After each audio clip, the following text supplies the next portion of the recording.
extraordinary event, most stunning event that you've ever been to in your life, and for that reason, I'm going to try and put a stop to it. More people are watching me right now than I've watched the Oscars in 20 years. That's my best joke. Are you Jewish? Yes. You're looking at me like you're Jewish. A Gentile, when they hear a joke, they laugh. A Jew, not so much. He sits there staring and looking and wondering, this man doesn't sound like Jackie Mason. He doesn't look like Jackie Mason. Have I wasted so much money on this bullshit? But you have to admit, it's easier to entertain a Gentile than it is a Jew. A Gentile's never seen a show before in their life, so no matter what, it's better than nothing. But a Jew sees every show. There's not one show that a Jew doesn't see. I got tickets on Wednesday, I got tickets on Thursday, I'm almost buying tickets to the show I gotta go to right now. And they can't wait to tell you which show stunk. Now anybody can like a show, but that's not going to make you an expert. If you want to be an expert, you gotta know which show stunk. And they can't wait to tell you, boy, did he stink. You think he stunk? I saw a show that really stunk. Really? You walked out? I didn't even go in. But you have to admit, Jews and Gentiles are very different creatures. Have you ever seen a Gentile go into a restaurant? Hello? Can I come in? Should I sit down? Should I wait 9 hours? Why not? But a Jew, when a Jew goes to a restaurant, it's like he's a partner. Hello, show me to my table. You expect a man like me to sit at a table like that? It's too close to the wall, it's too far from the window. I don't look at this way, my wife don't look at that way. See these people, move them over there. Yeah. Meanwhile, the Gentiles eating 9 meals, the Jews are picking out furniture.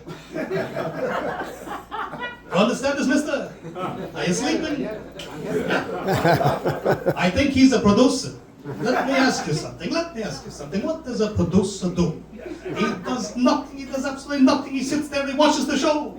Meanwhile, the director's working, the choreographer's working, the songwriters are working, the actors are breaking their hearts for $1.25. Meanwhile, the producer sits there, watches the show, and gets $90 million.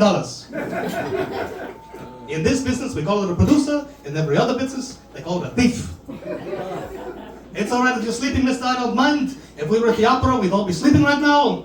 How come it is I never see anyone sleeping at a football game, a basketball game? But every opera, it's the same story. 2 Gentiles screaming and 3,000 Jews geschluft. It's a bedroom for rich Jews, that's why. And the audiences, all the audiences in operas, it's so full of shit. They only go to the opera so that they can come back from the opera. They only go to the opera so that they can come back and say, do you know where I was? I was at the opera. They go from house to house and door to door, the opera. I tell you, the next time someone does this to you, you say, you were at the opera. I was at the, what was it about? About? It's about 3 hours. But you understand, it's a status symbol. Everyone loves a status symbol. But you have to understand, people have a status symbol in the clothes they wear, in the cars they drive, in the food they eat. Do you know what the biggest status symbol is, mister? Could you imagine? It's sushi. Now let me ask you something. How come anyone loves sushi? I'll ask you a different way. How come nobody ate raw fish before it was called sushi? Did you go around and say, would you go and like to get some raw fish? Here's a piece of fish. I forgot to cook it.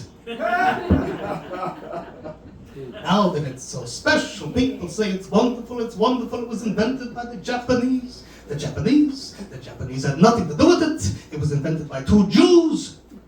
2 Jews were sitting around wondering, how do we open up a restaurant without a kitchen? Well, I'll tell you something, this event is too good